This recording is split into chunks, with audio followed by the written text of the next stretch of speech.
li may faral di wax rek mooy day liggéey boo xam ne. bu nit jàpp ni li ngay liggéey li da ngay fekkee njëriñ nañ liggéey loo xam ne képp ku ñëwati doo mën a contourner liggéey bu baax bi ñu fi def da ngay ñëw rek teg si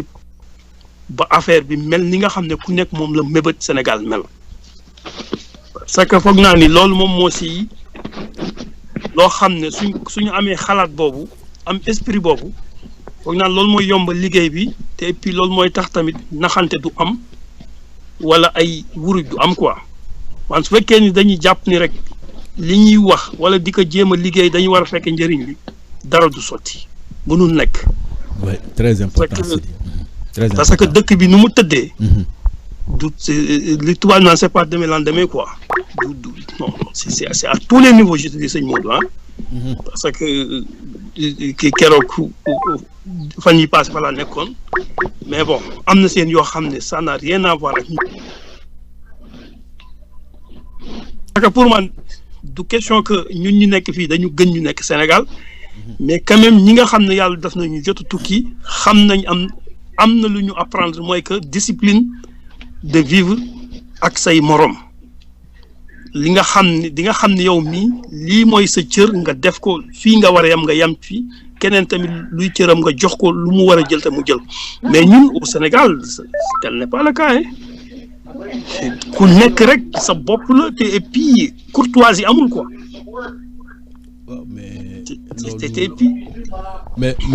mais loolu Sidi li nga wax loolu nga wax dafa am solo puisque booy xool réew yi ñu nekk ni nga xam ne ñun ci la ñu ñëw ak ñi ci di génn yëpp Sénégal yi génn yëpp mais seen maam yi ñoo ko defar affaire de génération la. effectivement. très important moo tax loolu nga wax ma ciy dellu si. oui parce que il faut que man si loolu laa jàpp ni que loolu rek moo ñu mën a si génne quoi. oui. wante képp ku jàpp ni que li ngay xeex da nga war a fekkee njëriñ li non te et puis ñun le malheur en est que tamit mooy ñi nga xam ne ñooy prétendre pour diriger suñu dëkk yi ñoom loolu mooy seen xalaat ñoom dañu bëgg a fekkee parce que à chaque fois da ngay dégg ay affaire de partage dañu dem si waroon jot c'est que problème mooy que yow su fekkee yàlla def na nga doon xeex benn affaire ba affaire bi ngeen am ko yow même suñu la si nommé wul wala suñu la deful rek yow sa fierté rek mooy que li nga bëggoon am na point. mais su fekkee da nga jàpp da nga war a seddu sax di ko nekkati yow da nga doon naxee quoi. ah mais loolu fi am yow tu as décortiqué le problème. est-ce que tu comprends. oui donc du coup parce que xam nga dafa mel ni une fleur xam nga soo koy ji fleur bi di sax si kër gi muy rafet defoo ko pour lekk ko. tant que def pour parce que c'est beau à voir et puis de regarder et puis voilà quoi ak parfum bu muy dégager bi di nga xam voilà. mais su fekkee da nga ne fleur bi su kii dama koy lekk. oui doo ko xaar mu. c'est fierté bi loolu rek la pour que c'est ça quoi c'est pour man tamit foofu tamit nit ñi dañ si war a mën a taxaw waxante dëgg quoi comme li may faral di wax rek lu olof yi di wax naan suñu ndey dëmm la waxtaanu doomu ndey la. mooy que il faut que ñu ñemee que ñu xoolante xam ni. il y a des choses yoo xam ne c'est pas un politicien c'est pas keneen moo ñu nit ki si boppam moo ko war a defal boppam. kon accepte tamit certain di critiquer suñu bopp xam ni yenn doxalin yi jubul kër. c'est ay détails da ngay gis sëñ moo da ngay dëkk fenn nit ñëw jël ay gravats sotti ko sa buntu kër wala def benn chantier boo xam ne si seen kër yi day jàkkaarloo. y a un minimum quand même sax nga ñëw sax say voisins ne leen man de maa ngi jéggalu temps yi daa am lu ma war a def yu demee noonu. bon xam naa dina la xaw a déranger mais non au contraire yow mi nga xam ne li ngi lay déranger soo bëggee wax lan lañ koy interpréter dafa soxor. oui. c'est ces choses là te puis loolu peut-être ñun man de bokk naa si ñi nga xam ne comprendre naa loolu ba ma nekkee fii dëkk yi. da ngay dëkk dans un immeuble. quelqu'un bëgg a fêter son anniversaire da ngay gis ni day taf benn affiche si immeuble boo xam ne daa am ñu ngi ko bokkal. ne leen ni de jour tel de telle heure à telle heure xam naa ni mën naa am dinaa def ay bureau jeunesse mais c'est tellement normal et puis bon après amul kenn kuy dem naan doo ko fi defee. wallaay. et puis les gens et puis nag affaire noonu lay demee ba nga xam ne fi ngay liggéeyee heure yi nga fa am su fekkee 8 heures temps la ou 6 heures temps ou 7 heures temps tu la respectes tu fais ton travail et puis léegi nag au sommet nag su boobaa nag nga mën a réclamer nga ne leen ñun lu ñu def lu ñu war def nañ ko yéen da ngeen par force da ngeen def li ngeen lu leen war rek suñu diggante gi mais suñu gisee ñun entre ñun suñu bopp ñuy reyante moo tax ñoom ñuy noot. je t'assure. xam nga luy ndey ngay jënd ay ambulance di ko tiitaro c'est un devoir parce que ambulance bi nga jënd c'est pas nekkul sa poche c'est l'argent contribuable fi ngay nelaw c'est l'argent contribuable garde yi lay garde c'est l'argent contribuable oto bi ngay dugg c'est l'argent contribuable avion bi c'est l'argent contribuable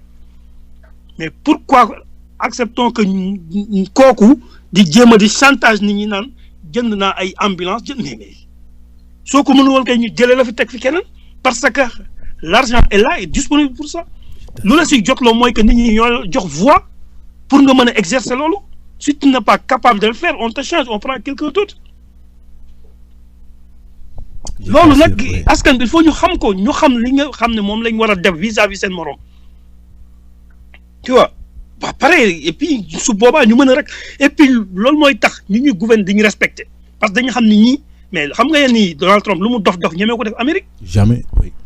jamais. et Macron bi ñuy fal fii barki dem ñemee ko def xam na ni am na yoo xam ne xelam sax ñemee ko xalaat. ah oui c'est vrai loolu moo tax maturité peuple dafa am solo quoi. maturité loolu la peuple mais ñun il faut que parce que nag vraiment gis naa ni il manque de maturité gis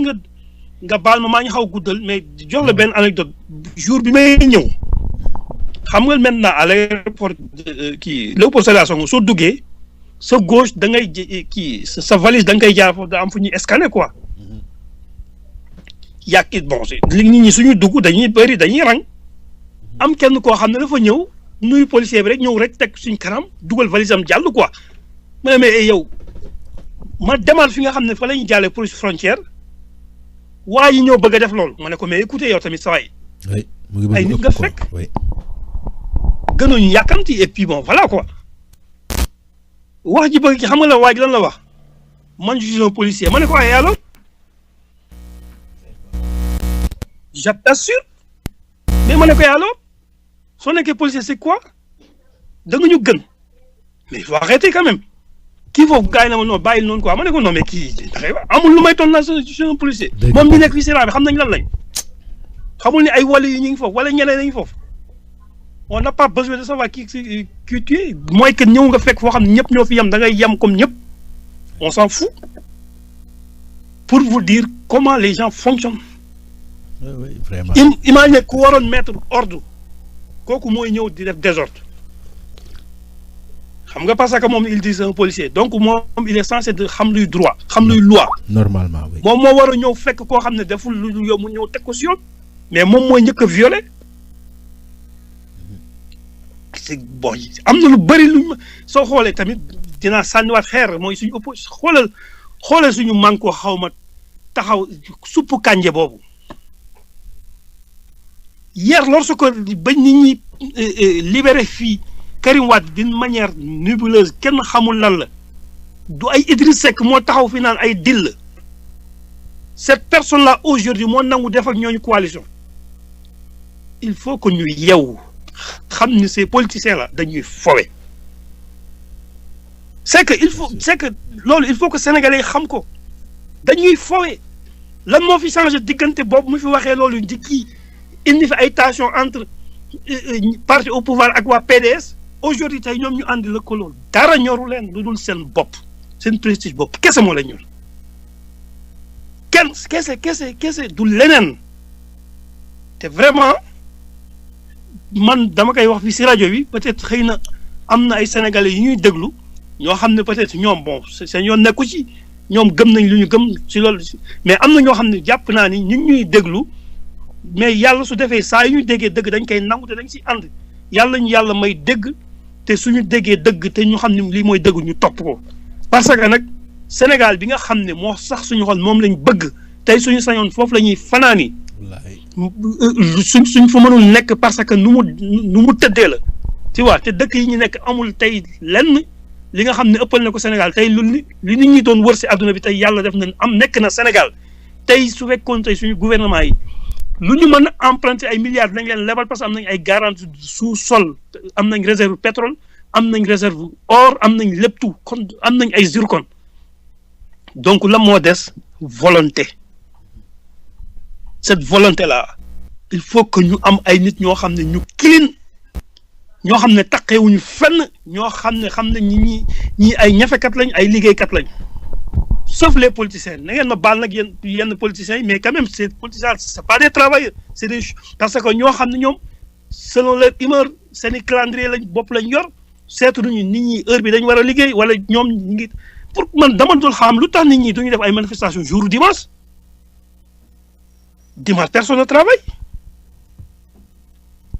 ah mais c'est vrai parce que comme que chômeurs yi moo ëpp liggéeykat yi moo tax Sénégal moom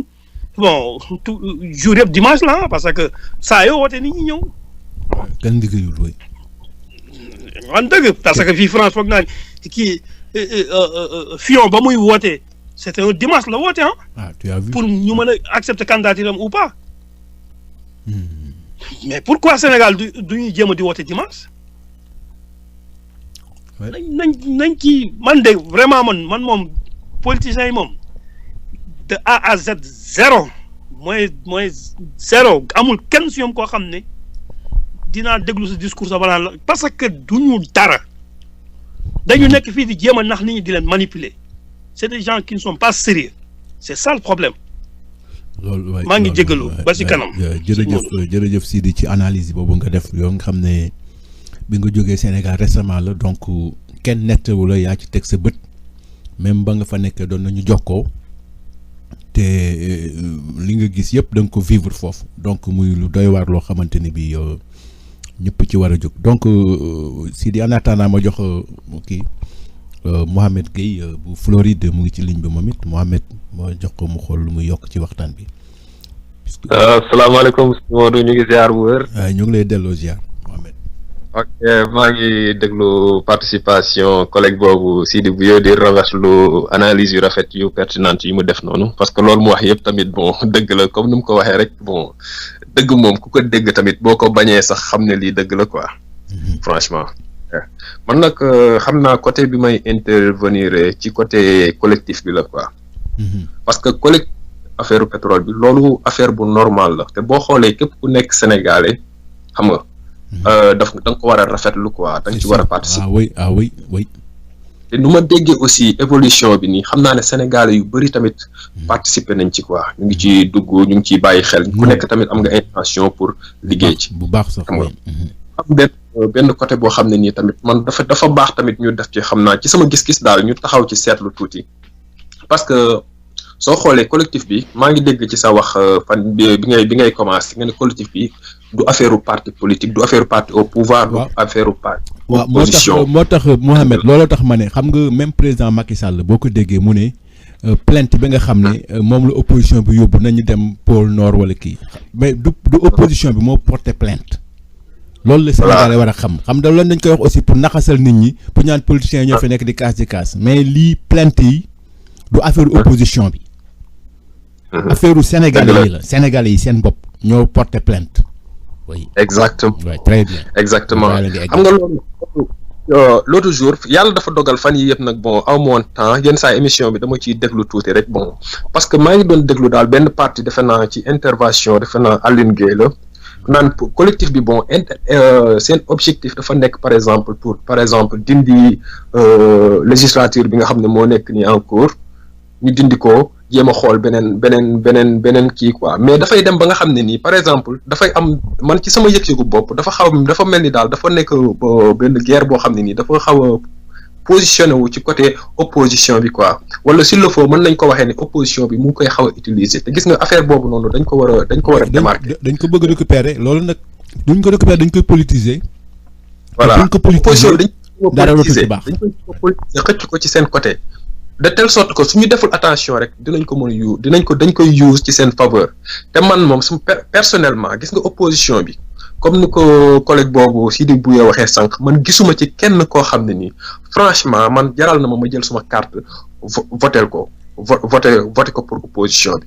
même gouvernement bi tout ça mais il faut ñu am ay personnalités yoo xam ne nii ay nouvelles têtes yoo xam ne nii ay députés yoo xam ne dañu ñëw indi beneen façon gis-gis beneen gis-gisu bu bees pour nit ñi tamit mun a jël sawar xam nga opposition ak collectif bi mun a jàppale sax peut-être genre nit ñooy mais bu fekkee tamit opposition bi dafa nar a utiliser loolu pour seen compte personnel tamit loolu tamit ça devient un problème donc il faut ñu def attention tamit ci loolu def ci taxaw seetlu bu baax xool bu baax tamit discours yi nu ñu koy gën a leerale ci bopp nit ñi xam nga parce que nit ñi tamit dofuñu boo leeralee seen bopp rek ku ci nekk dina ak sa conscience di nga xam bu baax sa carte fa nga koy teg fan la xam nga mais bu fekkee opposition bi dafa ñëw bëgg a utiliser affaire boobu noonu yow tamit nga bëgg a jël sa carte di ko voté laat ñoo xam ne nii da ngay xam ne ñii ñoo nekkoon fii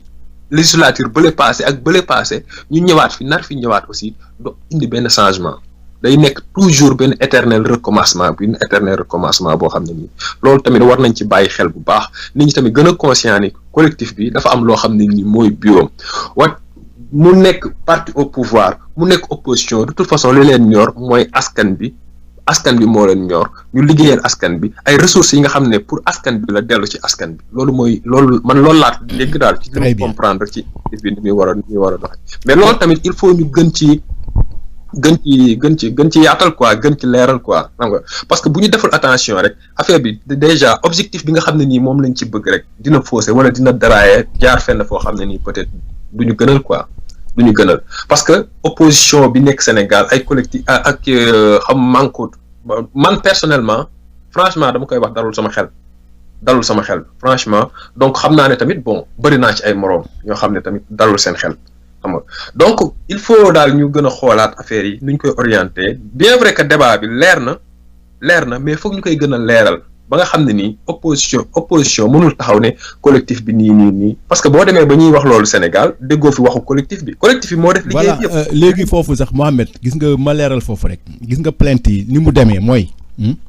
plainte yi collectif bi daf ko déposé contre Frank Timis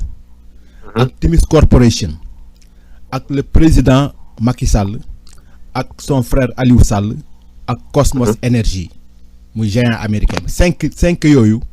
la plainte bi visé te plainte bi ñu ngi ko déposé auprès du département de la justice américaine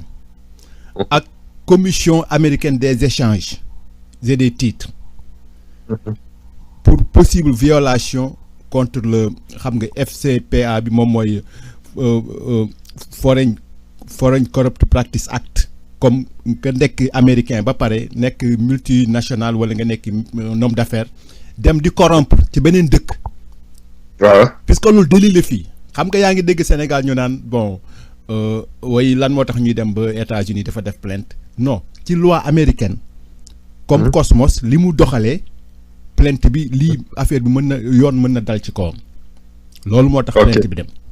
ba pare aussi même plainte bi dem na ci fu ñu naan en Angleterre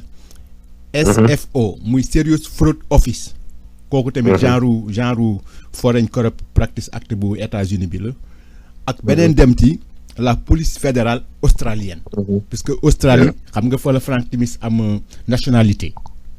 waaw donc plainte bi noonu la demee mais du question ne opposition bi moo dem di def plainte Macky Sall wala ne mais collectif citoyen pour le recouvrement des avoirs pétroliers et miniers du Sénégal nga xam ne c'est ouvert à tout le monde ñëpp loolu moom dafa am solo trop te baax tamit di ko leeral quoi et puis di ko wax nit ñi xam parce que gis nga opposition bi gis nga fu ñuy jëm ak ñoom lépp la ñuy use lépp lu taxaw dinañ ko jéem a use donc loolu moom dafa am solo pour di koy leeral quoi. c'est ça puisque Kayar offshore ak Saint-Louis offshore ak pétrole bi ñu gis Sangomar loolu rek def na Sénégal mu mën a nekk premier producteur de pétrole et de gaz en Afrique de l'Ouest donc loolu du lu tuuti léegi nag BP bi mu ñëwee léegi nag 30% yi nga xam ne moom la Timis yoroon xam nga affaire bi ni mu dee mooy que ne Cosmos dafa jël 60% yi léegi ci blogu Kayar ak Saint-Louis offshore mooy deep profond bi biir ndox mi waaw léegi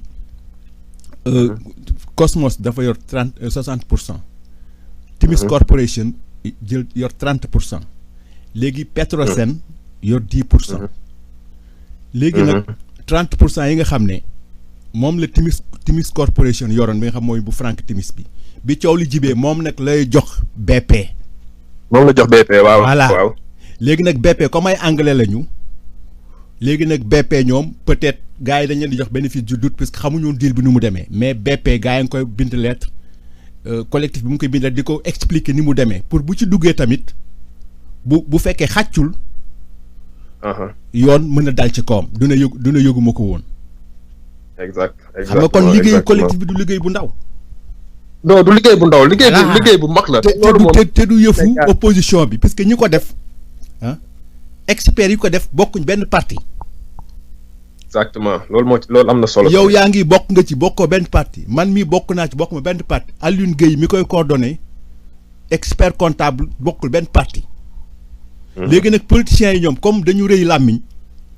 fu ñu taxaw dañuy wax bu mu mel ni bëgg ko récupérer ne affaire bi ñoom ñoo ko def fekk defuñu dara lu ñu xeexee lu ñu bëgg.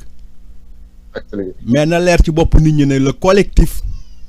citoyen pour le recouvrement des avoirs pétroliers et miniers du Sénégal bokkul ci benn parti te c'est ouvert à tous les Sénégalais. voilà mën nga continuer. nga nekk parti wala nga nekk ci opposition foo nekk moom te xam ne njëriñu Sénégal moo la ñor war nga ci mën a bokk war nga ci mën a gis sa bopp quoi. exactement franchement. puisque président Macky Sall gis nga président Macky Sall ci boppam. bu defoon li mu war a def affaire pétrole bi kenn du ci ŋaang. ndaxte moom géologue de formation la nekkoon directeur Petrosen nekkoon ministre de l'énergie donc affaire mine ak énergie. premier ministre nee na moom moo gën a xam pétrole ci Sénégal kay moo gën a xam moo gën a nekk. mais dafa ñëw au bon moment mais bu fekkee bëggul doxal yoon kenn mënu ci dara bu fekkee da nga bëggoo doxal yoon c'est que moo tax ñu wax nañ jël nit ku honnête gis nga nit ki noo mënta mel nit ki noo mënta mel bu fekkee honnêtoo moom la ñuy wax rajo bi toujours bu fekkee gorewoo honnêtoo mënoo def dara même bu ñu naan la maître nga rëy làmmiñ comme ku ñuy wax ne moom mooy. directeur Dakar Dem Dikk ñu ngi koy wax maître mais toujours yaa ngi dégg ñu ngi teg ay wax ci kawam ne dafa sàcc lii wala dafa def li mais bu ñu lay wax maître tamit te honnêtoo ki ñu waxul dara te mu honnête moo la gën junni yoon ci réew ma. dëgg la. xam nga yow États-Unis nga nekk ñun ñu nekk États-Unis fii da ngay xool balaa ñuy fal nit Sénat bi dina la càmbar même bu fekkoon ne am nga problème benn mës nga war sa jabar benn yoon sax ba nit ñi xam ko yow déjà perte nga waxatuma la. nga ñëw ci nit ñi dañ def lu bon. mais Sénégal kenn du càmbar kenn. xam nga da ngay gis ñu naan kii CVM. CVM ba pare ñuy doog a xam naan noo kii defoon na fi lii wala defoon na fi lii kii moom trahiroon na askan bi fii trahiroon na askan bi fële fekk dugg nga ba pare. mais loolu moom mooy problème bi. da ngay xool le premier ministre day taxaw ne moom xam nga moom bañu ko nee na moom bouton la boo xam ne. sëñ Modou baal ma sax mais da ngay gis koo xam ne dañ koy jiñ ay milliards. voilà nit ñi di ko tàccu naan déedéet le cas de Karim Wade gars yi naan wax 600 milliards ñi koy défendre naan 600 milliards la ñu waxoon léegi tey ñu ngi egg si ay 97 milliards. xam nga même su fekkoon 500 francs la c'est que xam nga le problème mooy. 97 milliards sax du caaxaan 1 million sax du caaxaan. c'est que pour vous dire rek gis nga loolu yëpp peuple bi ñoo war a yeew même su fekkoon 1 franc la. oui ku laal daal tax nga moo gën bokkuma ci. ku laal daal tax nga. te politiciens yi fi nekk yëpp tax et puis dañu am ay supporters am ñu leen di faral. mais dañ leen di jox xaalis moo tax. léegi nag. maa ngi jégalu. non loolu am na solo. sëñ Modou comme maa ngi yàgg bàyyil ma kii bàyyi yeneen gars yi ñu dugg mais bëggoon naa tamit comme collectif bi seen link bi aussi de temps en temps nga koy rappeler parce que am na ñoo xam tamit dañuy dugg des fois pour ñu nga koy rappeler de temps en temps. link bi gars yi mën a dem pour inscrire tamit loolu tamit da ci am solo. voilà www.petitionpetrol.com www.petitionpetrol.com léegi jërëjëf Mohamed depuis Floride ma jox suma jeune frère aussi moom it di ci liggéey bu am solo ci mbiru pétrole bi ak gaz bi Sénégal parce que li tax nit ñi di ci wax toujours mooy que ne lii bu jaaree yoon Sénégal yi dañuy tedd ba faw xam nga xéewal bokk la ku liggéey xam nga Arabie Saoudite li fa nekk ay Dubaï ñoom liggéeyuñu ko dañuy xéewal fa wàcc rek ñu commencé tedd ñun comme yàlla wàcceel nañu li ñu waroon sonnee léegi il faut jëf ji nag mooy nit ñi di ci wax di ci jëf ba mu jaar yoon ni mu war a jaar di def pression ci gouvernement bi pour ñu contrôler multinationales yooyu mais mën nañ wax ne la gis nañu benn gisement fi fekk ñett la ñu gis ñëpp xam nañ capitaliste ni mu mel ci alal même ñun ñu nekk fii dañ lay noot ci alal ngay fay ay taxes yoo xam ne par force mënoo ci dara alal yóbbu seen fit donc ñooñu booy sëqan di jëflanteeg ñoom da nga war a ñaw da nga war a ñaw trop moo tax nag négociation yi gouvernement yi dafa compagnie yooyu ci exploration ak production ak exploitation nit ñi dafa ko war a saytu mu leer naññ ay nit ñu xarañ jëflante kook ñoom ba pare di ko contrôler mu jaar yoon sinon dinañ ko yóbbu du jëriñ Sénégalais donc noonu laay dalalee Cheikh Sadibou nga xam ne moom aussi mu ngi def liggéey bu mucc ayib ci live Facebook yi ci Petro-Tim bi Sadibou ma jox la kàddu gi kon. maa ngi lay une fois de plus mais man maa ngi soog a dugg xaw ma woon sax exactement fan ma dugg. waaw. je préfère déglu ba ci kanam après incha allah ma doog a laajaat kii. waaw mais yow kay yaa ngi sinon ñu waxtaan amul. waaw non yow kay yaa ngi ci biir toujours yow bon ñu ngi wax ci collectif bi ñu ngi wax ci affaire pétrole beeg gaz bi. affaire pétrole bi moom chaque jour ñu gën a dégg beneen scandale quoi. et vous vous rendez compte que ni le premier ministre dafa dem assemblée nationale. la foofu moom dafay ñëw pour gagner ay militants di jéem a fexe di def. nii da nga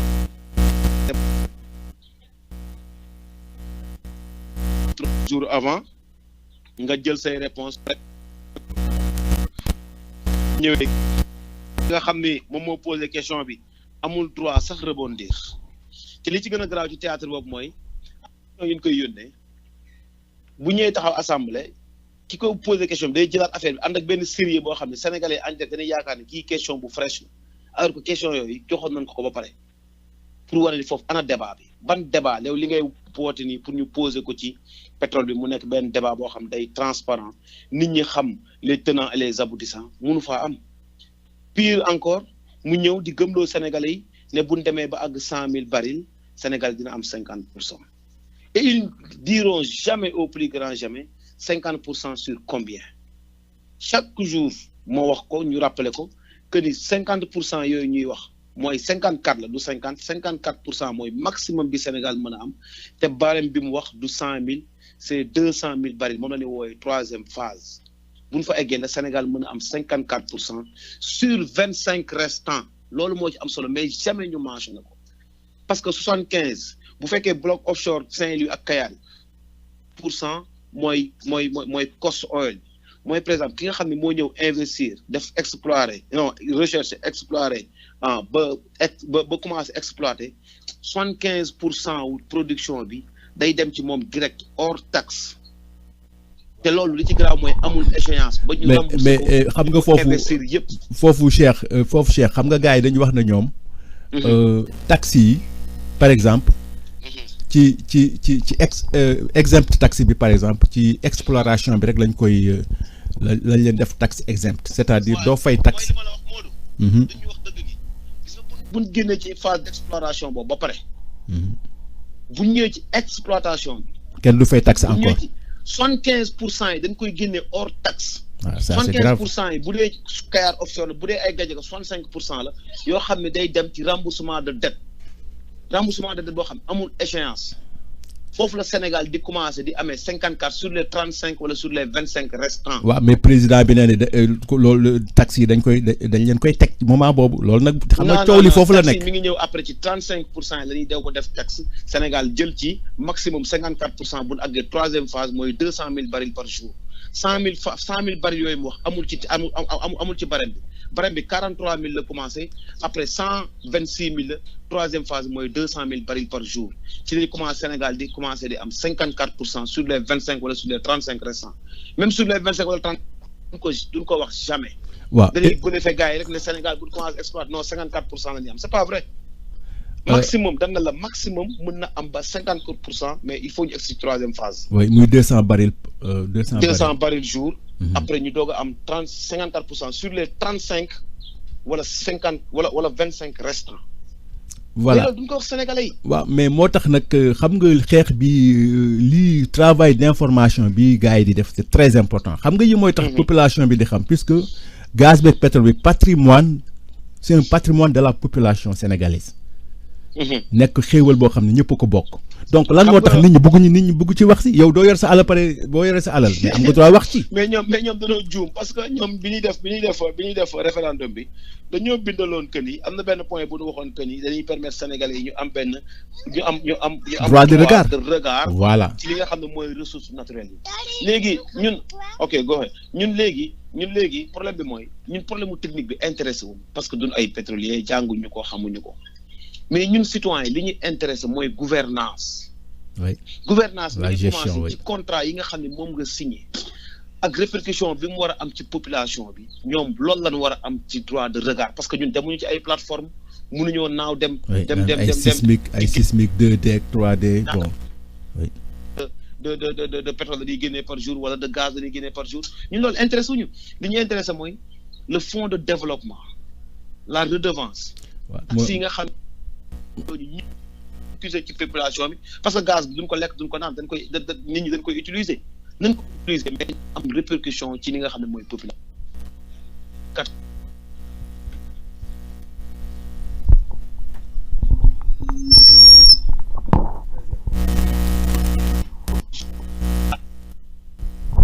premier gaz bi ko trouvé mi ngi lot field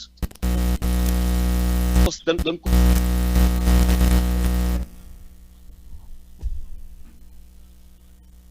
aussi xam nga premier ministre bi bu mu ñëwee jàkkaarloog askan bi xam nga bu demee assemblée nationale c'est-à-dire askan bi la jàkkaar lool mais comme député yooyu sax ñoom toogaluñ fa askan bi bon dañ fa nekk di tàcc wala affaire préparé yooyu ñuy def moo tax man seen audience yooyu bon intéressé wul ñu bari quoi xam nga def ne toq gaz wala toq pétrole génnagul Sénégal te am ñu ne loolu waxul dëgg waaw moom foofu laay ñëw nag moo tax bon ñuy wax ne Gadiaga par exemple Forteza ak Petrosen yàgg nañ fa def ay deal ba Forteza ñoom génne nañu sax ay rapports yoo xam ne depuis 2014 wala depuis bien avant ça. non Maodo man maa ngi ni ci nii rapport yi voilà 2009 exactement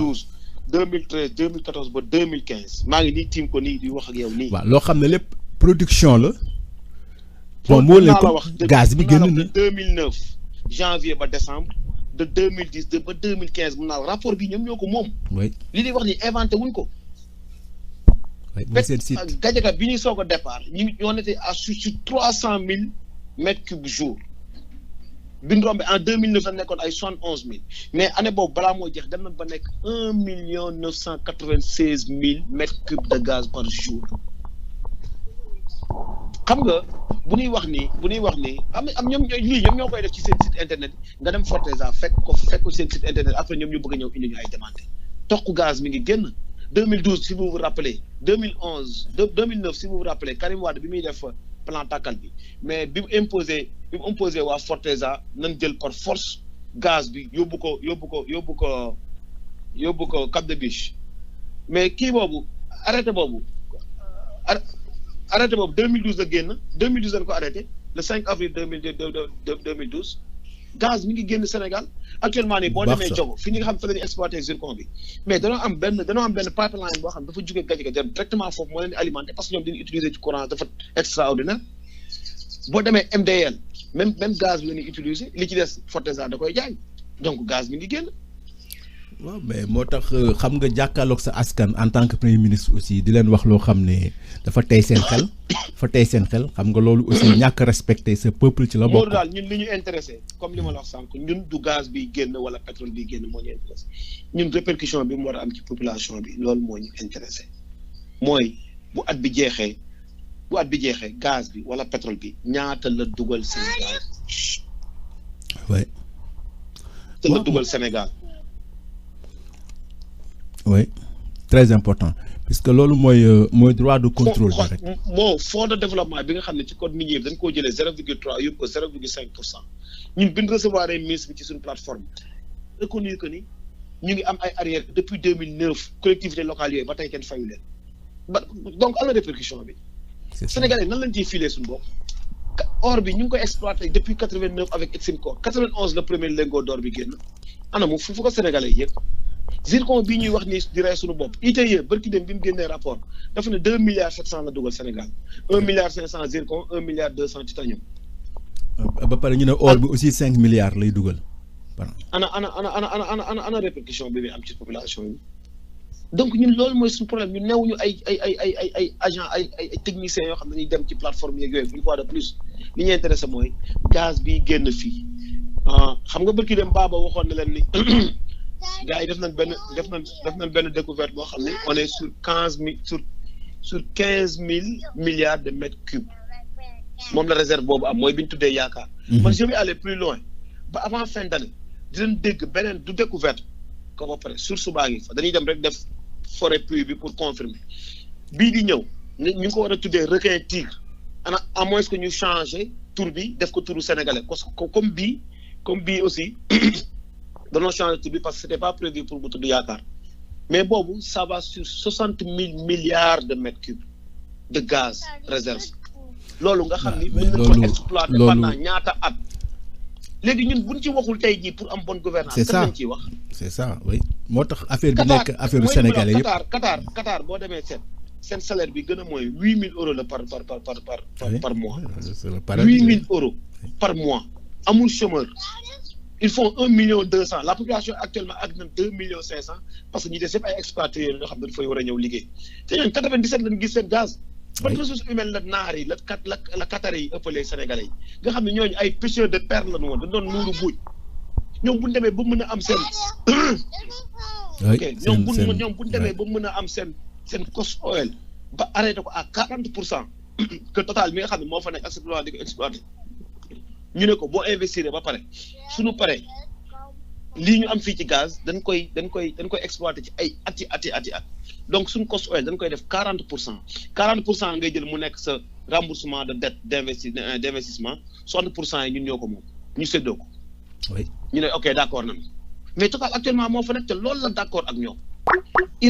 Iran barki dem bi mu buggee ubbi woo total pour mu ñëw def la même chose iranien yi ñoom seen cost oil ñu koy yemale 25%. 25% lan lay def remboursement de dette li ci des ñoom ñu jël ko parce que danaan la affaire bi c'est à long terme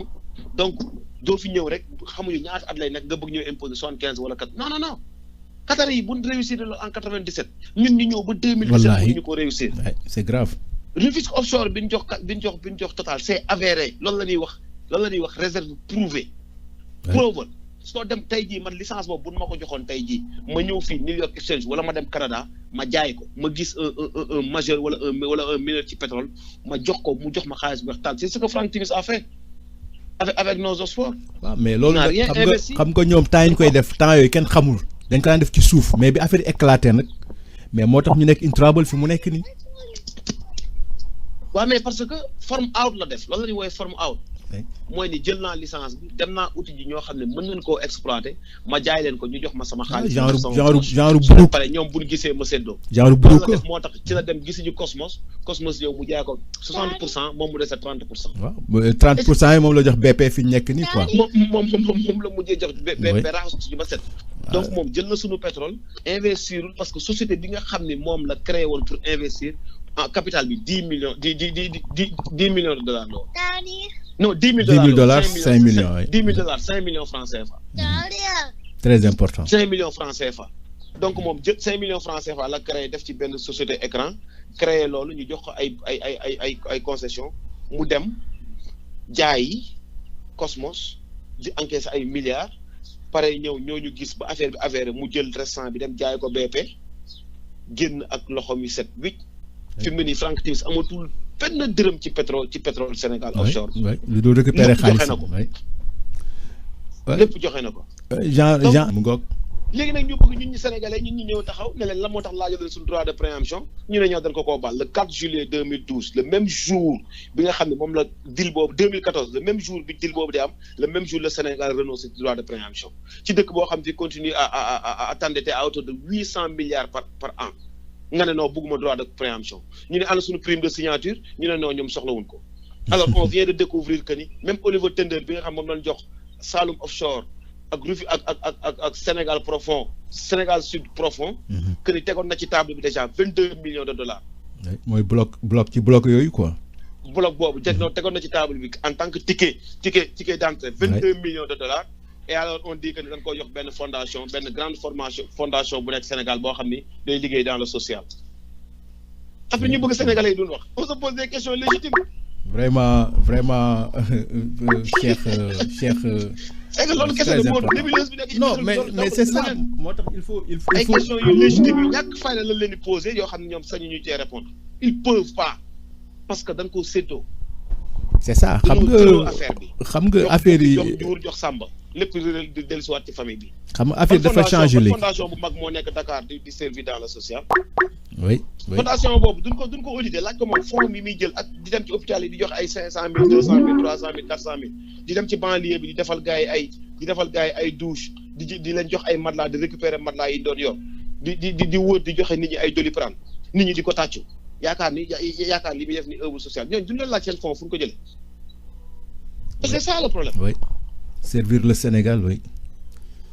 donc grand pour bañ a téye problème maa ngi jégalu ci guddaay bi pour bañ a téye. non c'est bien vraiment développement bi may fàttali ne Cheikh Sadibou Kébé moom mooy coordonné Petro-Tim team bi moo am TEAM quoi Petro-Tim équipe pétrole. donc moom mooy def live yi tous les mercredis la léegi n'est-ce pas. léegi dootul samedi mais mercredi sur Facebook. waaw désormais dañuy dem Facebook chaque mercredi à partir de quelle heure. à partir de 13h. à partir de 13h voilà suñu gars yi dañ fay nekk ñoom Baba Aïdara ñu nga fa ñoom Moussa Balla Fofana ñu nga fa ñoom Clédor Sène voilà. comme Baba dafa war a commencer dès mercredi di def léegi ay short live ay short vidéo yu ndaw day indi preuve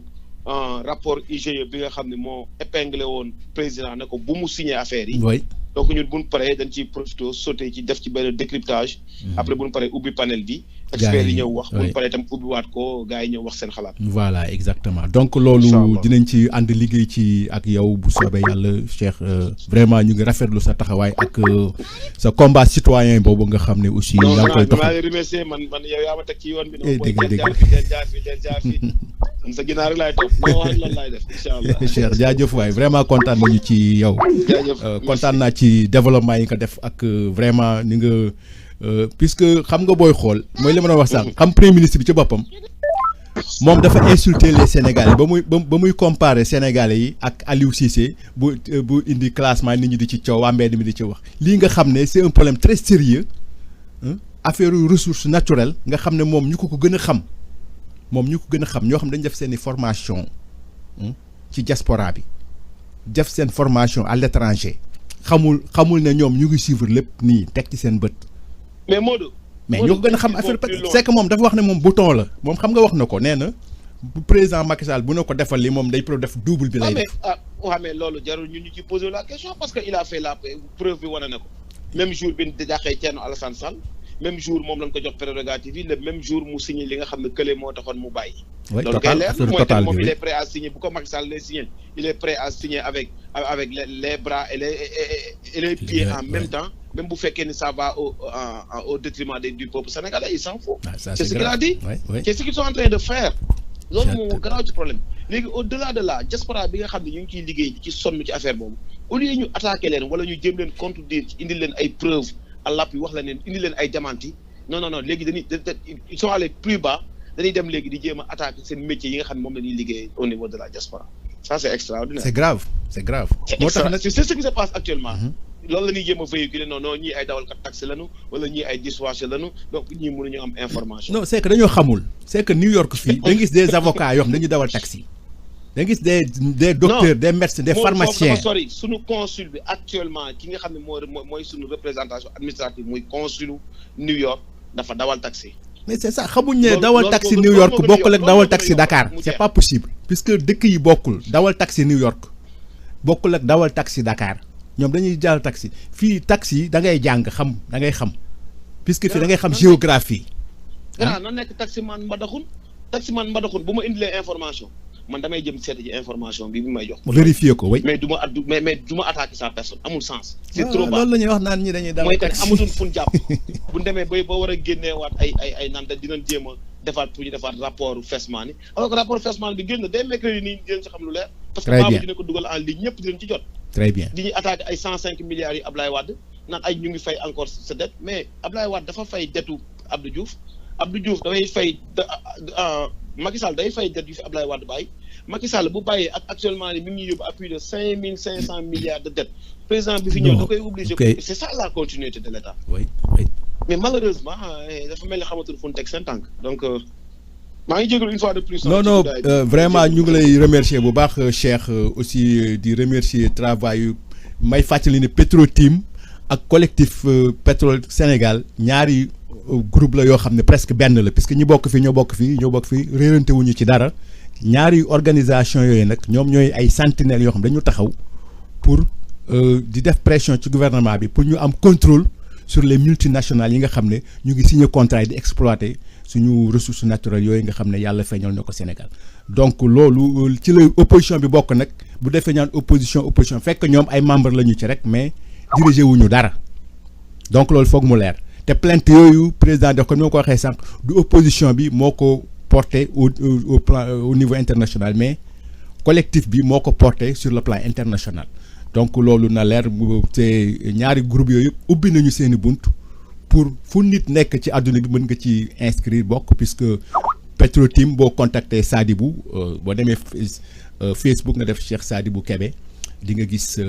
vidéo yeeg yëpp day dem ay 20 000 views 40 000 views ñëpp di ko seetaan di ko partager au niveau du Sénégal ak à travers le monde ñëpp di xam donc Cheikh ñu ngi lay gërëm di la sant bu baax je pense que am na ñuy envoyer message ku mel ni Moustapha Gueye non pas Moustapha Gueye am na waa Alioune mu ngi woote nee na ma y a un problème sur mon téléphone nee na mu ngi may woo mais mënul dugg ci voicemail lay dem Alioune Gueye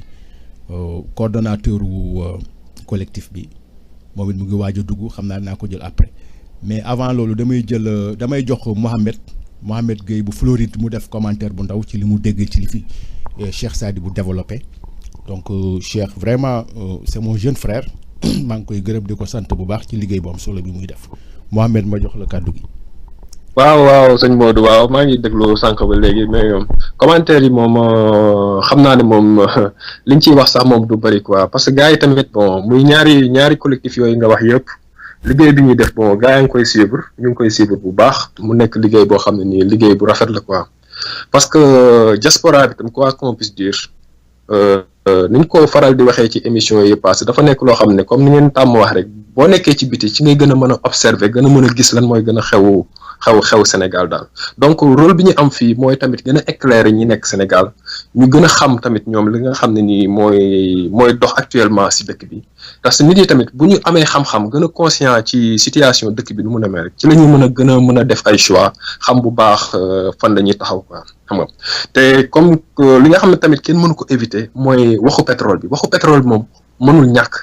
parce que dafa nekk loo xam ne nii peut-être yàlla moo ko def peut-être mu nekk benn bunt boo xam ne nii peut-être Sénégal fa la mun a jaare émerger ba lu bokk ci pays yi nga xam ne nii ñooy pays yi nga xam ne ñoo gën a am doole mais loolu tamit citoyens yi nekk ci dëkk bi ñoom ñoo ko war a mën a gëm ñoom ñoo ci mën a liggéey def ci effort boo xam ne tamit effort bu rëy lay nekk ba nga xam ne génération future yi di ñëw tamit bu ñu ñëwee tamit du ñu jéppi quoi.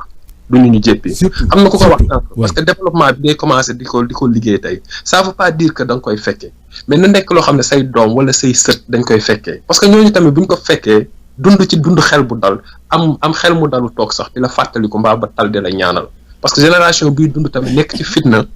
tal bay fàttaliku ñi nga xam ne ñoo ñëwoon précédemment mais Mohamed xam nga yow yaa ngi États-Unis nii mais américains yi nekk fi est-ce que xam nañ li samp seen réew mi mais seen maam yi ñoo ko fi samp. oui ak coono bu metti sax. bu doy waar ñu ñàkk seen bakkan. nit ñi daanu ci pont yi di dee mais ñu ngi ko doon tabaxal génération yi di ñëw. voilà exactement parce que gis nga sacrifice dafa am solo parce que gis nga àdduna bi yëpp fépp foo mës a dégg révolution am na fa rek xamal ni bakken tuuru na fi. ci dëkk bu développé ci diine l'islam wala feneen fu mu mun a nekk lépp loo gis tey mu taxaw ba am doole rek parce que dafa am fu mu jaar fu metti xam nga dañu parewul pour dee pour suñu dëkk gis nga pare pour dee pour sa patrie kooku jaamu yàlla la pour sa développement patrie jihaad la il faut ñu am gëm-gëm boobu noonu parce que gis nga révolution changement bu mag boo gis foog nit ñi dem kaso foog nit ñi dee foog ñu maltraité ay nit pour ñu mën a taxawal loo xam ne nii dafay tegu ci ay base yu wóor yu dëgër yoo xam ne nii caaxaan dootu ko mën a daaneel xam nga donc combat bi dafa nekk loo xam ne dafa war a commencer képp koo xam ne tamit duggoo nga xam ne tamit lii sa mbir la def ci sa mbir xam nga ak façon bu nga ciy mën a participer mooy ki nga dëkkal nga wax ak moom mu xam information bi wala nga wax ci rajo bi wala nga xool beneen façon fight boo mën a def rek daal ba impliquer nit ñi ñëpp xam parce que bu ñëpp xamee rek nit ñi dinañ mën a xam yoon bu ñuy jaar fan la ñuy mën a jaar contrôle développement Sénégal ñu téye ko en main ba nga xam ne ñi suba dañ ko nekk day nekk suba bu wóor boo xam ne day nekk suba boo xam ne day wóor bu ànd xel mu dal nit ñi mën a dund si jàmm en paix ku nekk li nga bëgg a mën a bëgg a def nga def ko parce que c'est le moment à jamais gis nga pétrole bi nii bu si gars yi waxul ba gars yi saaxew ba pare ba signé ko ay contrat yu jëm ay 30 ans ay 40 ans 50 ans c'est fini c'est fait kenn mënatu ci dara très bien kenn mënatu ci dara affaire bi yëpp léegi la nii quoi baar bu mu mën a am ak honnêteté bu mu mën a am le mal est déjà fait kenn mënatu ci dara donc il est temps nit ñi tam foog ñu conscient ci loolu il est temps li ñu war a wax ñu wax ko li ñu war a xeex ko ñu war a dem kaso parce que jar na ko parce que xeexal sa patrie la. voilà merci Mohamed Gueye bu Floride ñuy rafetlu kàddu yooyu ñu ngi fàttali ne Sidi Bouye mu ngi ci ligne bi ba léegi ak Issa Diakité ak léegi nag ma jox le coordonnateur du collectif Cheikh Sadibou aussi mu ngi ci ligne ba léegi ma jox Alioune Gueye mi ma doon xaar nga xam ne vraiment man bugguma génne yenn information ci collectif bi comme moom moo koy coordonné xamuguma ndax c'est le moment ou non pour wax yenn yi donc moom ma dalal ko jox ko kàddu gi Alioune depuis Ohio expert comptable allo Lune. oui merci Modou. ñu ngi lay ziar maa ngi lay nuyu ziar. di nuyu aussi Cheikh Sadibou dégg naa intervention c'était pertinent comme d'habitude di nuyu aussi kii génn léegi Mamadou Gueye ak gars yi nekk ci panel bi yëpp di la remercier aussi pour opportunité bi ñu joxaat encore pour ñu mën a partager ak Sénégalais yi wax leen fan lañ toll ak aussi soññaat leen encore pour que ñu signer pétition bi. Encore pour rappeler pétition bi soo demee www.pétitionpetrole.com donc di nga gis foofu pétition bi donc di nga ko mën a signer ñuy ñaan ñëpp aussi ñu partager ko ak seeni am di jàmm partager ko ak sénégalais yi pour que le maximum de sénégalais signer ko encore ma rappeler objectif bi mooy am 1 million de signataires et loolu daf ñuy permettre ñu yóbbu pétition bi fa ñu nga xamante ne fa la ñu déposer plainte bi ñu xam ne lii Sénégalais yépp ñu loolu ñoom ñoo bëgg ñu saytu affaire pétrole def enquête yi ci war trouver les responsabilités ci ni nga xamante ne noonu la ñu saaxee sunu pétrole bi ak sunu gaz may rappel rek comme ni Cheikh Sadibou def tout à l'heure c'est très important ñu wax nit ñi ampleur bi parce que bi ngay dégg waa pouvoir bi chaque fois suñuy wax ñu ne pétrole sax ballagul wala exploitation amagul may wax ne xeex bi fii la war a amee avant exploitation di am avant pétrole di ball parce que suñu deful dara ba pétrole bi ball ce sera trop tard je rappelle encore parce que je pense que répétition c'est pédagogique mooy ni jarul ñuy dem fenn nañu xool rek ci àdduna dëkk yi am pétrole mu ak dëkk yi am pétrole jaruñu leen benn différence rek a am ci dëkk yooyu mooy lan mooy ñi am pétrole mu jariñ leen dañoo téye seen pétrole moomal ko seen bopp seen doomu réew di ko exploiter ñi nga xamante ne nag am nañ pétrole am nañ gaz te jariñu leen mooy ñi nga xamante ne dañ koo jël dem joxe ko ay étranger ñu exploiter ko ñu amuñu ci presque dara te soo dégloo la dernière fois premier ministre bi mu demee assemblée nationale il a dit que contrat yi ñuy joxe c'est des contrats standards moom moo am Gabon moo am Mauritanie spécifiquement ñaari dëkk yooyu la cité soo xoolee Gabon defe naa ne ñun sénégalais ñaanuñu yàlla mel ni Gabon soo xoolee aussi Mauritanie ñun sénégalais ñaanuñu yàlla mel ni Mauritanie donc foofu la xeex bi nekk mooy li Cheikh Sadibou di wax tout à l'heure gestion wu contrat pétrolier yi avant pétrole di ball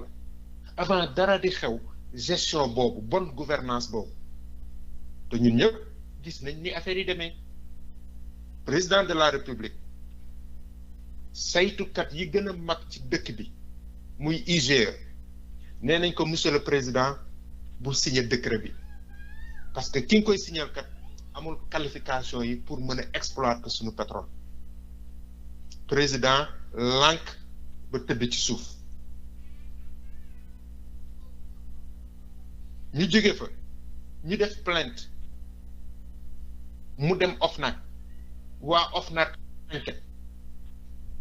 ka nekkoon OFNAC mu jël ko dàq ko ci anam yi ngeen xam ñu ci wax ci pétrole bi ñëpp ku ci nekk am na tolof tolof boo xamante ne fekk na la si ndax wax ji nga wax loolu nag moom mooy xeex bi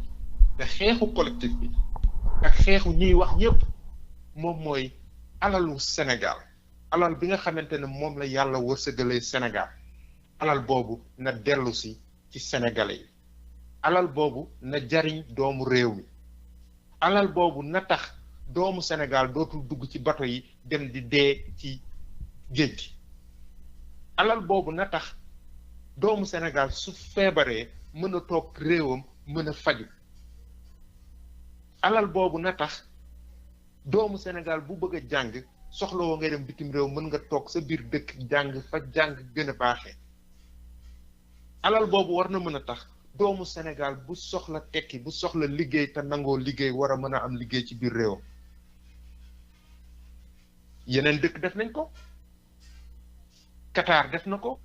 Arabie Saoudite def na ko Norvège def na ko États-Unis Canada et cetera dëkk yi am pétrole yëpp gérer seen pétrole def nañ ko président de la république nag ñun loolu la ñu bëgg a xañ loolu nag il faut ñoom ñu xam ne loolu ñun ay sénégalais lañ te duñ ko nangu te loolu moom moo tax collectif bi taxaw loolu aussi moom moo tax pétition bi taxaw donc pétition bi pétition wu collectif c'est une pétition de tout un peuple pétition la boo xamante ne pour suñuy sët la ëllëg pour ñu xam ne kat ba xeex jotee ba taxaw défendre intérêt Sénégal jotee ay doomu Sénégal toog nañ quel que soit nag fu ñu bokk quel que soit fu ñu bokk toog nañ xeex pour que alalu Sénégal bi nga xamante ne kat ñi ngi ko doon jël di ko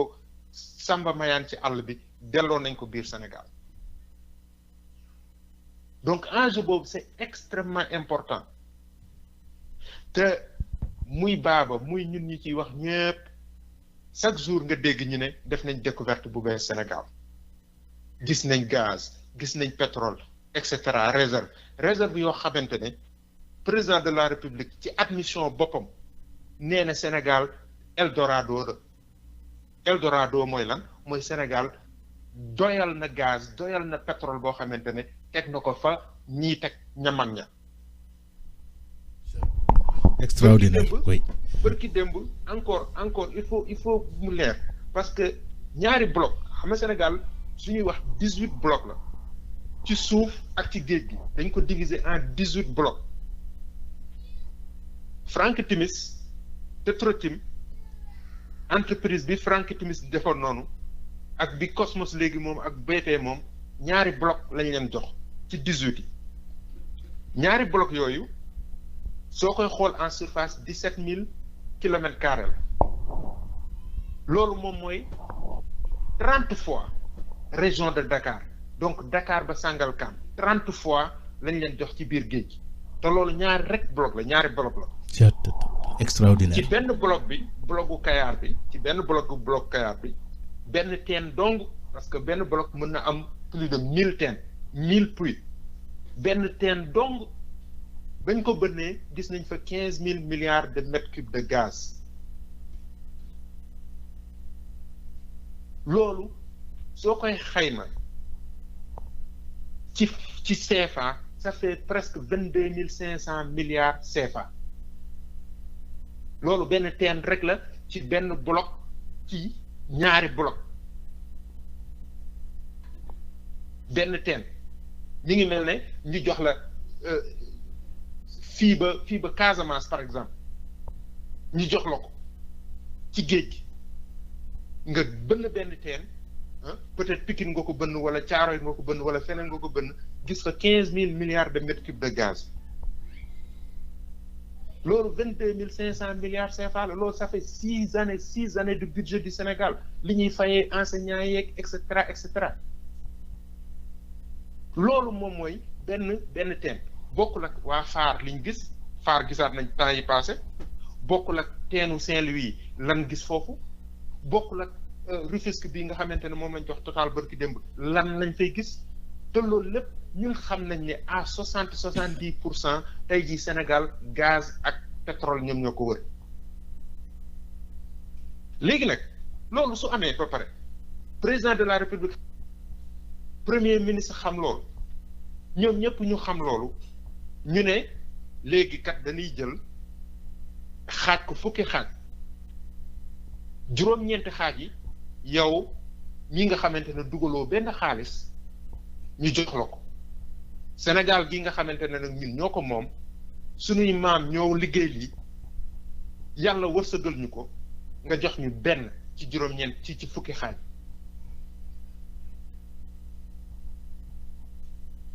loolu le président de la République def Baba Aïdara da koy faral di wax ne haute trahison la lan mooy haute trahison moom mooy ni président de la République bi ñu koy élire président dafa taxawaat ne dinaa défendre intérêt Sénégal contre ennemis yi ci biti ak ennemis yi ci biir mais est-ce que joxe noonu suñu pétrole tout en sachant que ni Sénégal pétrole la ko wër est-ce que loolu défendre intérêt Sénégal la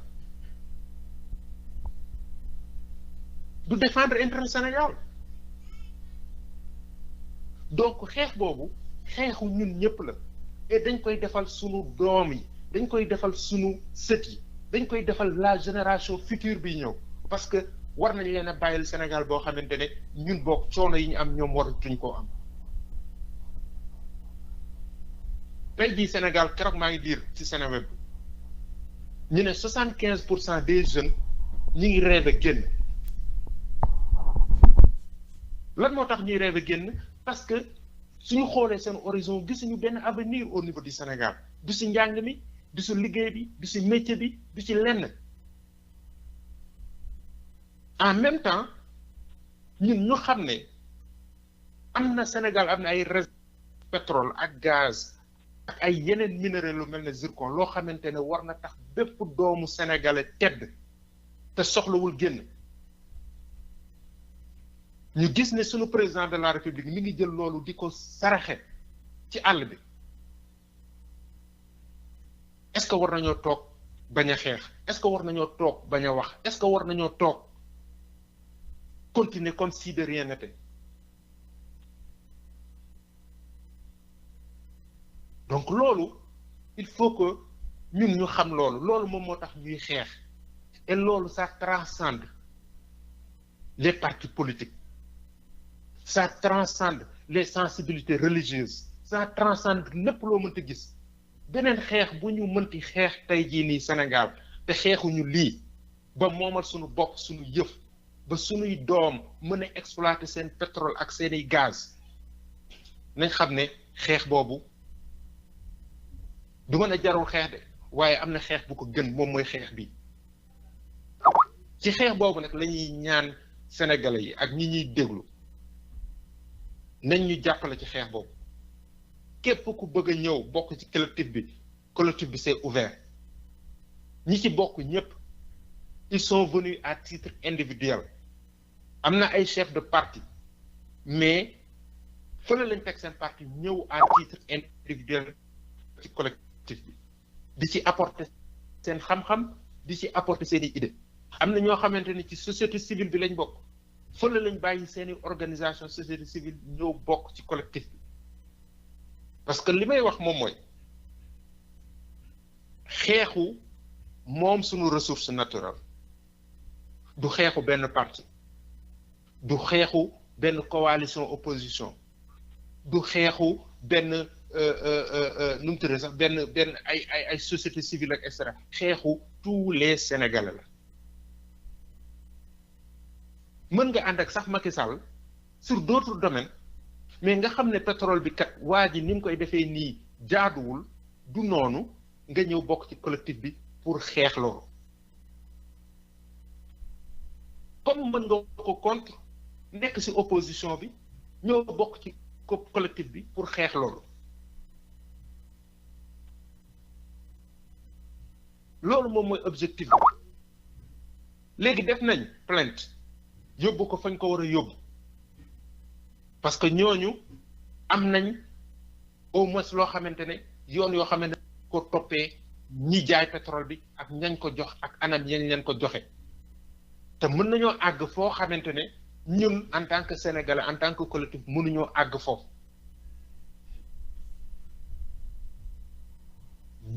ñi ngi ciy boole sénégalais yi à travers pétition bi pour wax sénégalais yi ñu signer pétition bi pour que pétition boobu am au moins deux objectifs benn bi mooy ñu yóbbu ko fañ yóbbu plainte yi pour yokk légitimité plainte yi deuxième bi mooy lan moom mooy ni suñuy yàlla joxee beneen assemblée nationale wala jox ñu beneen président ñooñu kat léegi dinañ am légitimité topp affaire yi ba nangu ko parce que topp bi ak nangu bi mënula xew au niveau international au niveau national rek lay xewee te loolu pour mu am il faut que ki nga xamante ne moom moo joxe bloc yi lànk kooku il faut mu jege fi kenn koo xamante ne nangu naa dem topp suñu bloc yi récupérer ko te loolu ay bataille juridique la wala mu am assemblée nationale boo xamante ne nangu nañoo jël seen responsabilité def commission d'enquête parlementaire comme ni Burkina def comme yi yeneen dëkk yëpp def comme États-Unis bii nit ñi def pour nangu li nga xamante ne askan bi ñoom ñoo ko moom te ñu xam ne niñ ko joxee du yoon du dëgg du yoon donc loolu moom mooy objectifu plainte bi suñu paree ci plainte bi nag li liggéeyu collectif bi fi mu nekk nii moom mooy fexe ba ñay ñëw muy assemblée nationale bu bees wala muy président bu bees ñu jox leen les arguments techniques ak juridiques pour que ñu mën a casser contrat yooyu donc argument yooyu li muy laaj moom mooy boroom xam-xam ay avocat ay ñoo xam ay juriste lañ ay techniciens du pétrole ay financiers ak ñeneen képp koo xamante ne loolu intéressé na la nga ñëw bokk ci xeex bi ñu jox suñu futurs dirigeants yi jox leen les arguments financiers et techniques pour que contrat yi nga xamante ne c'était donné depuis le début de manière illégale ñu mën koo casser wala bokk à la limite sax ñu mën koo renégocier ba nga xamante ne lu ci bëri day dellu biir Sénégal donc loolu moom mooy objectifu collectif bi te loolu moom moo tax ñuy xeex et man je suis particulièrement intéressé par xeex bi parce que gëm naa ne Sénégal su moomaatee wala su jëlee li nga xamante ne moo ko moom ci blocu pétrole yooyu émergence bi ñuy wax wala développement bi ñuy wax di Sénégal dafay am parce que bu boobaa dinañ am les ressources financières parce que ñëpp xam nañ ne c'est l'argent le nerf de la guerre depuis les indépendances Sénégal ma ngay yelwaane ci étranger mais tey jii nii suñu moomee li ñu moom non seulement les gens vont nous respecter mais lépp lu ñu bëgg a def ci programme économique wala programme social dina war a mën a nekk parce que ñun ñoo moom suñu alal mais lii nga xamante ne moom le président de la République def te di ko continuer nag di def mooy di jox 90% à des étrangers jël 10% jox ko Sénégal tant que on continue de faire ça Sénégal dafay yàgg rek mais ci ndóol bi ñu dëkk ci la ñuy dëkk et jarul sax qu'on me croit à mes mots il suffit de regarder il suffit ñu ubbi suñuy bët dëkk yi def la même chose muy Gabon muy Guinée équatoriale ba ci Angola et cetera donc dëkk yooyu yëpp gis nañ seen modèle nan la demee ak lan mooy résultat yi Nigéria bii nga xamante ak production pétrole bi mu am dañuy dem ba dañuy am ay rupture de comment dirais-je de gasoil ak essence loolu lépp li ko waral moom mooy dañoo jël seeni pétrole jël di national yi wala dem jox ko ay mercenaires économiques étrangers au détriment de leur propre pays loolu nag ñun war nañ ko bañal Sénégal war nañ ko xeexal Sénégal et loolu moom moo tax ñun ñu taxaw di jóg di xeex et donc pour ne pas aussi monopoliser parole bi sëñ Modou damay arrêter foofu di remercier encore Cheikh Sadibou ci éclairage am yi muy def aussi remercier ko ci Facebook yi muy def parce que c'est extrêmement important ñu yee Sénégalais yi parce que ça c'est un domaine nouveau boo xamante ne ñun xamuñ Sénégalais yaa ngi commencé yeewu ci miin yi et je pense que ci kanam dina gën a leer ci bopp ñëpp et bu boobaa peut-être ñëpp dinañ bokk ci xeex bi pour que ñu nanguwaat li nga xamante ne ñun ñoo ko moom voilà donc jërëjëf sëñ Modou maa ngi taaxirlu du déglu ba si kanam merci. vraiment Alioune macha allah développement bi am na solo trop lii moo taxoon ma ne il faut ñu xaar ba ki nga xam ne mooy coordonnateur collectif bi ñëw indi affaire yu leer ci liggéey bi donc niñ ko déggee affaire baa ngi noonu. dina man expert comptable la parce que loolu la sama formation mais expert boo gis. lépp rek dafa war a ànd ak passion mooy ne yow lii ngay jàng wala lii ngay gëstukat nga ànd ceeg passion te tey jii ni soo xoolee ñi ciy wax Cheikh Sadibou bi mii ku ko dégg xam ne li muy wax da ci ànd ak passion te da ko xam bu baax parce que dafa documenté wu ba pare dafay wax ak ñi xam ku mel ne Baba Aïdara expert la ci affaire pétrole bi parce que xam na affaire pétrole bi yëpp de A à Z surtout ni nga xamante ne moom lañ ko defee te yenn information yi sax moom moo koy génne avant que ñeneen di ko xam donc loolu ñuy taxaw di la wax naan ay experts yi waxuñu loolu pour man ay ngeen baal ma ci terme bi ay waxu kasaw lañ parce que ñi ciy wax ñëpp c'est des gens yoo xamante ne pendant au moins 5 ans ñi ngi ciy documenté wu ñi ngi ciy gëstu te xam nañ les tenants et les aboutissants ñoom gouvernement bi ñenn ñooy seen expert déglu nañ premier ministre mu wax ci affaire pétrole du benn yoon c'est la 3e fois man ma koy déglu muy wax wala la 4e fois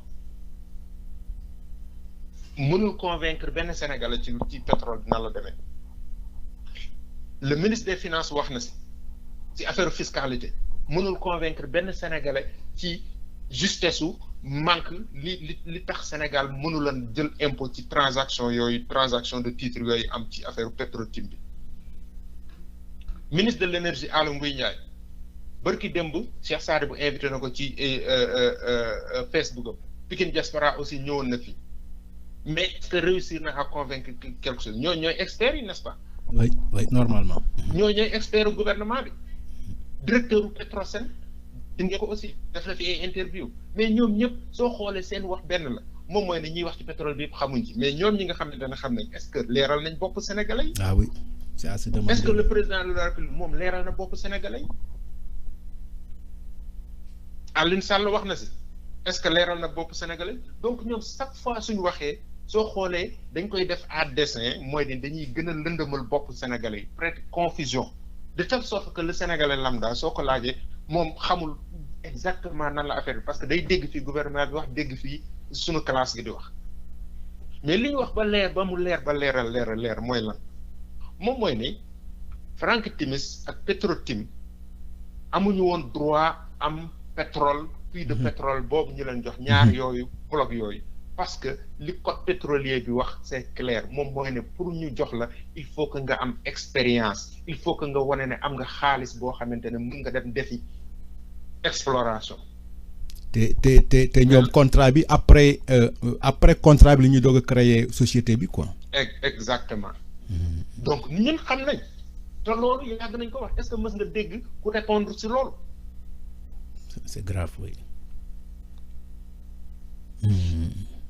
yooyu yëpp doo si dégg ñu wax ko parce que xam nañ mais léegi nag li ñuy def mooy bourrer les Sénégalais ci yeneen information yoo xam c'est des informations inutiles donc su ñuy comparer ay experts moi je pense que ñiy wax ci pétrole bi muy man muy Cheikh Sadé muy Baba Aïdara muy Ousmane Sonko muy Abdoul Mbaye wala keneen ak keneen ak keneen ñooñu ñëpp ñoom ñoo gën a xam ci affaire pétrole bi que ñii di wax ni déjà en parlant de Abdoul Mbaye li mu wax c'est clair bañ koy signé loo décret boobu parce que Macky Sall da ko signé Abdoul Mbaye signé ko contre signé ko mais nee na bañ ko koy signé loo dañ kaa trompé parce que Aly Ngouille Ndiaye moom moo génne benn lettre boole koog décret bi ne leen kat Petrotim bi société bu am expérience la te loolu ñëpp xam nañ ne c'est pas vrai. Donc mu signé mais Aly Ngouille Ndiaye boobu ak président de la République bañ koy signé xamoon nañ xel ne lii c'est pas vrai donc on connaît xam nañ affaire pétrole bi nan la demee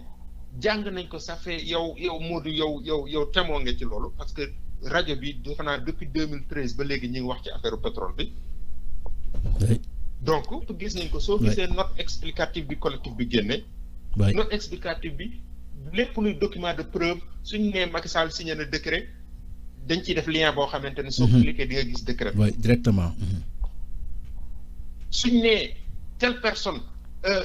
lii la wax wala lii la def soo cliquer ci lien bi nga gis ne lii mooy lien bi lii mooy preuve. C'est aussi simple que ça le gouvernement bi ñoom boobu ba léegi li seen rôle moom mooy ñu éclairer l'opinion publique muy le gouvernement exécutif bi wala su dul loolu mu nekk le législatif muy député yi bañ nañ su dul loolu moom mooy le judiciaire donc lu mel ne procureur wala yenn juges yi jël seen responsabilité def ubbi benn enquête boobu ba léegi loolu amagul Sénégal. boobu ba léegi loolu amagul Sénégal ñi fi xawoon a am fit tuuti ku mel ne Nafi Ngom commencé enquête OFNAC gis nga li ko su fekk. C'est grave.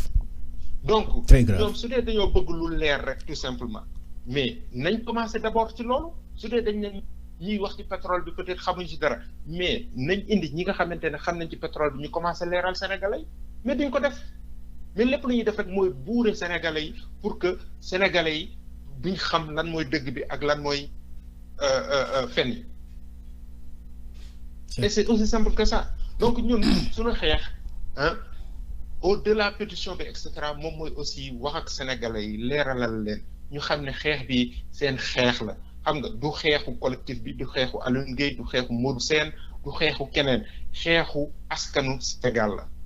xeex bi nag il faut que ñu xeex ko parce que suñ ko xeexul bu ëllëgee suñuy doom dinañu yey